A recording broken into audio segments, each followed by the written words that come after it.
Thank you, Madam Chair.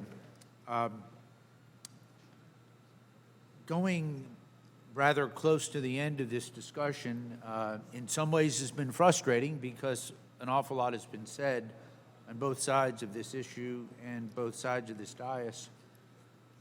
So I will try to impart my views on this very difficult and emotional subject. I knew Henry Hyde. As part of my travels around the country, I went to the University of Illinois and lived in the Chicago suburbs back in the late 70s and early 80s, and I knew Henry. We campaigned together. He was my congressman for a while, and then we were down in central Illinois, and just a very genuine person, a heartfelt man, and very strong in his pro-life convictions.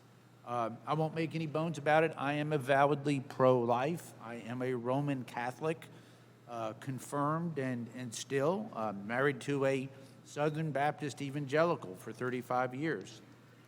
But in viewing this issue, I understand the strong, heartfelt issues and thoughts on both sides.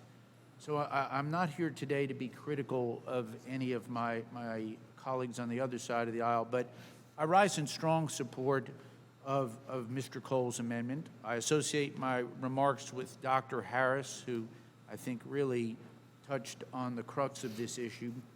I will say this.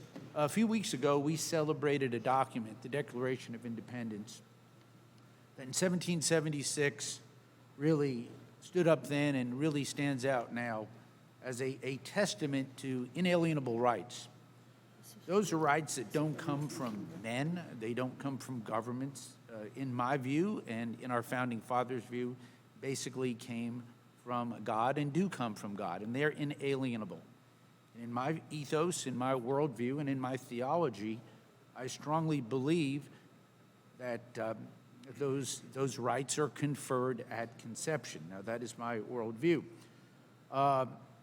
Basically, in this situation today, we've seen a lot of arguments made on both sides. I'm going to say this.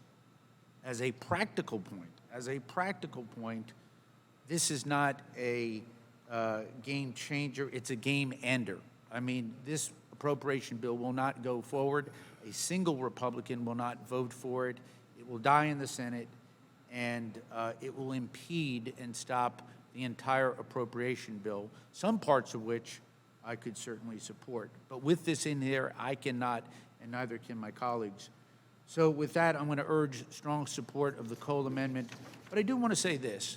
To those who talk about the issues, I was not going to talk about the fundamental crux about the Roe versus Wade issue today because we have the single issue of whether or not federal dollars should be used to pay for abortions. I think strongly no. But I do want to assure my colleagues that the pro-life position is so strong, and it is something that regardless of race, regardless of gender, and it is something that I think really upholds the sanctity of life and of women in this process. So with that, I will yield back and strong support of the gentleman's amendment. Thank you.